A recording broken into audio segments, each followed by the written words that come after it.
I was super curious. I was like, wow, you guys have a whole firm that specializes in just stormwater. So I was excited to have you come on and just tell us a little bit about Axe Engineering, how you got involved. Maybe we kind of start there. Who is Axe Engineering and how did you get involved with it? Yeah, no, that's a great place to start. Axe Engineering was started in right about 2016, 2017. And it was started by actually my brother-in-law, who was Aaron Russell. He's the principal engineer over there. And right about the time that he struck out on his own to create Axe Engineering, the stormwater rules changed all across Washington State. It was good timing for him. And him and I are great friends. We're obviously brother-in-laws. We married sisters. Okay. So, yeah, I was watching his business grow at the time, and it was always fascinating to me. And he would always keep me updated on, hey, this is what we're doing. This is where we're growing. This is where things are. This is my plan. I looked at his business plan when he was first starting out. And I was always very interested. But it was fortuitous for him at the time he started in civil engineering. Stormwater was not something everybody needed. It was kind of one of those things that, to be truthful, a lot of the engineering firms, the incumbent ones who have been around for a long time in the area, really didn't want to do. They didn't want to mess with stormwater. They wanted to do gigantic developments, big commercial projects, right, where they could keep, billing hours for, sometimes years on some of these things and keep a good sized staff busy for a long time. Well, when Aaron started Axe Engineering, his mindset was to go into it completely differently. Shake up, the tired model of how civil engineering companies had been ran. Lucky for him, right at that time, stormwater rules changed dramatically and the requirements just totally exploded for deeming what types of projects will need stormwater and what ones won't. And it was fortuitous for him. He had an opportunity to sort of take advantage of that niche, and he gobbled up every stormwater design project he could because nobody else really wanted to deal with it. So he became an expert in the area.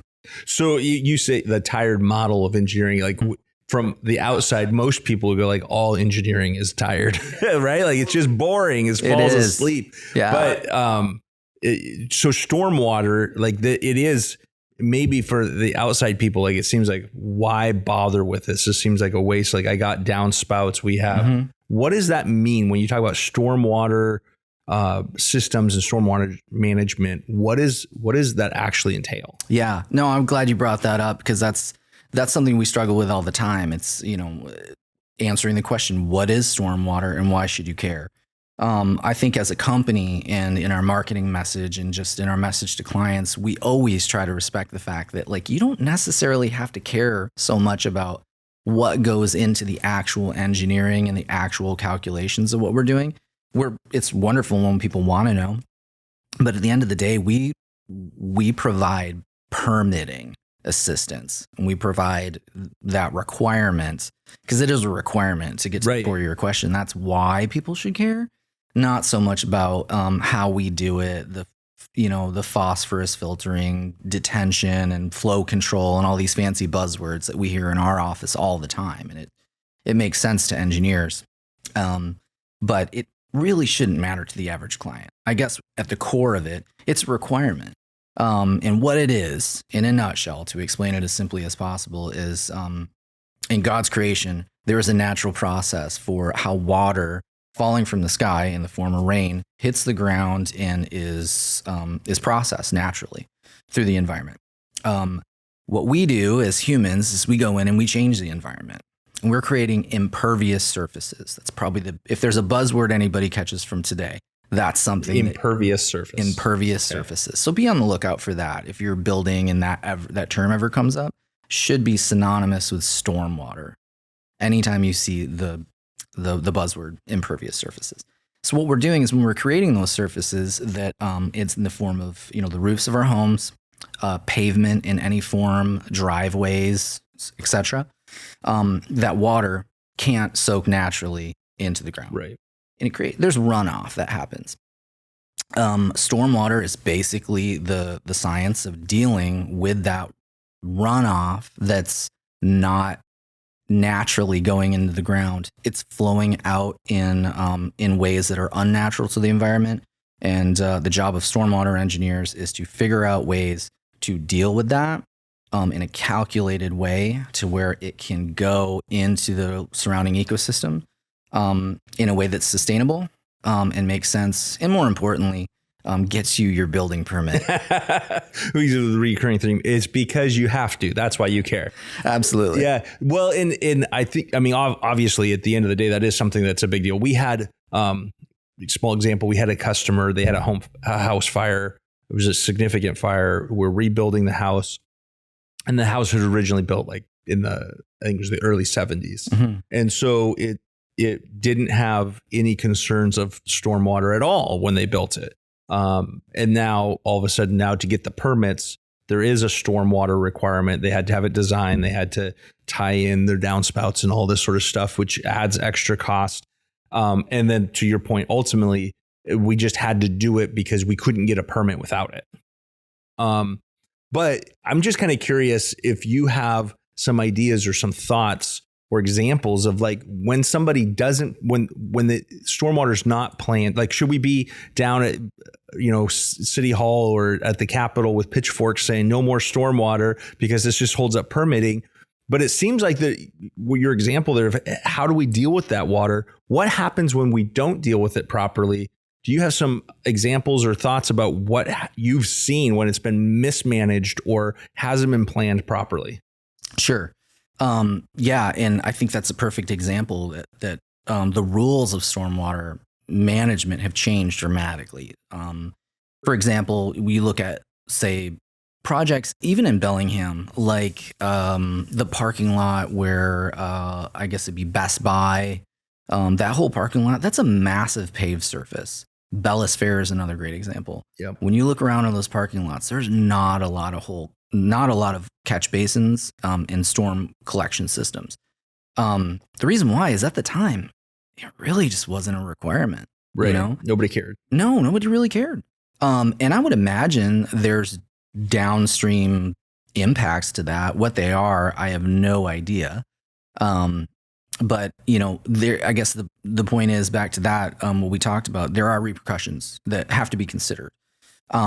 When those considerations aren't taken, here's a good example of a project that came our way. Somebody was interested in, having us help them. They had a lot. They were at the bottom of a slope, mm-hmm. right? So they had a pretty good slope, and there was a neighbor, a sort of a smaller and much older development at the top of that slope. Well, the stormwater at the time was it wasn't really considered. So everybody has downspouts that are going on to, what they call splash blocks. And then it was just like presumed that water would just go into the ground naturally. Well, subsurface conditions, the soil is not the same everywhere. When you hit layers of restrictive layers like clay, like layers where that water just sits in the term's called it's perched groundwater, where it really can't infiltrate into the soil any further. Well, it just kind of spreads out underground. And that happens laterally, right?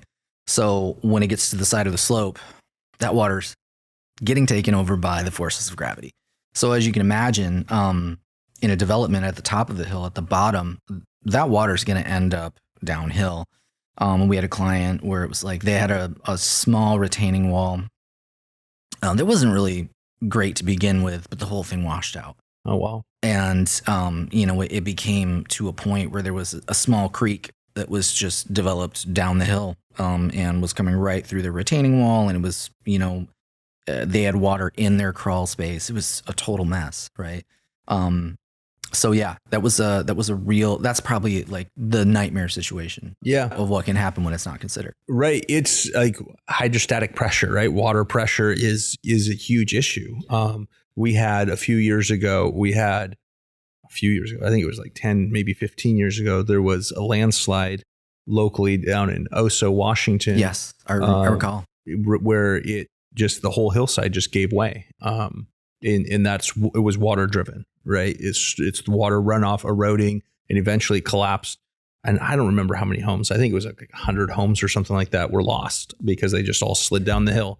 Thankfully, I don't think anybody died in that, thankfully, but it can be real. I had a customer, what you were just describing there. He had it under his, he had a garage slab, and he something wasn't right, didn't feel right when he was parking in his garage. So he had somebody come out and drill some test holes because he was an engineer, and he's like, we need to test all this. And there was a void under his slab. So he had to have the slab removed, backfill. And it's because he was at the base of a small hill and the water was running under the garage and eroding the soil under the garage.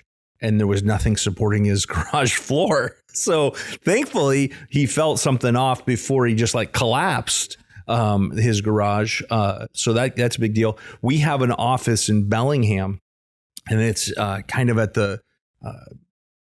it's on Magnolia. And so the water runs down, I believe it's High Street there, off from the Western University. And it's all older development. Like these homes were all built in the late 1800s, early 1900s. And when it rains hard, all that water comes rushing down. It creates a channel. There's a part of the parking lot is gravel there, and it just runs through and creates a channel through the gravel, washes it away because it's running so hard and so fast and so much water because it had no place to go. And it's all running down the sidewalks and the roads, and it's just washing things away. So yeah, to your point, right? Like retaining walls, foundations of buildings, parking lots, like there is actually, like, I don't think we should riot against stormwater stormwater management, because there is significant impacts to property. So while sometimes we sit back and we just get frustrated that this is holding up my permit, there is actually reasons why they have to consider this as things get developed. Sure. So yeah, no, you're absolutely right. It's, an old adage is water always wins. Yeah, it's a tremendous force of nature. And yeah, there's a balance of, respecting what that is, but also, I will be the first person to say that, being in our firm, we try to really stay at the forefront of what regulations are occurring and how the Department of Ecology is who ultimately sort of makes the stormwater rules for the state. But then as you filter down to county level, to even, municipal jurisdictions of cities, it's interpreted slightly different. So we try to stay at the forefront of, what changes in regulations are coming, and trying to keep an eye on that so we can be best prepared to, help people through the process of getting those permits as smoothly as possible. So do you guys typically focus and work in Whatcom County then, like Whatcom-Skagit County, or do you guys go all over the state? So we have our primary office is in Bellingham. And from there, we handle all of Whatcom County and probably about half of Skagit from that office. Okay. At the beginning of what year is it? Wow. 2024, the beginning of 2024, we opened our Snohomish County office, which is located in Arlington. And from there, we're able to handle the southern half of Skagit, all of Snohomish County, and pretty much right down to about Everett. So yeah, we've got a pretty good handle on everything north of Seattle is kind of how we like to say it. Yeah, well, to your point there, I was like, because it makes sense to think about using local versus using, like somebody online or whatnot, because to your point, there's differences of interpretation. So you could have the same regulation from the EPA, and then it's going to be interpreted slightly different by one state versus another state. And then inside of that state, one county versus another county. And then inside of that county, one city versus another city. So by the time you boil it down, it could almost look very different from what you're doing in Seattle versus for stormwater management versus what you're doing in Ferndale. Yes, 100%. And even right down to the terminology and nomenclature that the reviewers will use. It's very interesting down in Snohomish County. they're called drainage plans. Oh, Whatcom and Skagit, their storm reports. So even just very simple, nomenclature can vary. But we find that even year to year within the same reviewers, we're finding they become hyper focused on different aspects of stormwater. And we do have special stormwater districts here in Whatcom County. My favorite example is the Lake Whatcom watershed. yeah. Big impact, Yeah. right? So that's Bellingham's reservoir for drinking water, is Lake Whatcom. Yeah. So, What do you think about that next time you see all the kids swimming out there? Yes, exactly. Exactly. And, as you can imagine, the regulatory guidelines are going to be stricter there. And they certainly are. And there's more hoops to jump through. And it can get a little bit trickier. But for a company like us, Lake Whatcom watershed is actually one of our specialties. Right. So Yeah, I could definitely see that if you know it, because you understand the typography. What did he call it? Topography? Is that the right word? topography, like Thank the you. land, Like you understand how that's Yeah. the land's flowing. You understand what the regulatory environment is and what the inspectors are looking for and what the reviewers are looking for. So to your point, right? It could even be that somebody could submit a plan that would actually be the same as your plan, but it's worded in a way that doesn't fit the system, doesn't fit how they understand it should look and what the wording should be on the documents. And so then you get pushback from them versus the stamp of approval. That's correct. It's all about, when we put together a storm report, and it's going to be submitted to say, City of Bellingham, let's say, the amount of City of Bellingham storm reports that our office submits every year, I think we're doing quite a bit more than any of the other local firms. So we develop a relationship with the reviewers. They know that when they see an Axe Engineering storm report, it's going to look a certain way. Or, Whatcom County, when we submit to the county on behalf of our clients, they know it's going to look a particular way. We keep internal tabs on reviewers, like what their focuses are, within our office. So we can make sure that we're just constantly adjusting and making sure we're giving it to them the way they like to see it to make the process as smooth as possible. And that's probably the number one value we can provide to clients is it is a niche within the industry of civil engineering. So you guys don't do any other civil engineering. You just do storm. Oh, we actually do. Oh, yeah. okay. So outside of civil engineering, there's quite a bit that goes along with civil engineering. And it's everything from grading plans. If you're going to, if you have a lot that's sort of got dips and the topography is uneven, but this is going to be a commercial property. Well, it's going to you need a fill and grade permit. That's a large part of civil engineering, what we do. I would say if you're putting in, if a developer is putting in a neighborhood of multiple lots, that are all going to need utilities going to each lot. We do that as well for subdivisions. That's a very large part of civil engineering. Each one of those lots, incidentally, needs stormwater as well. Right.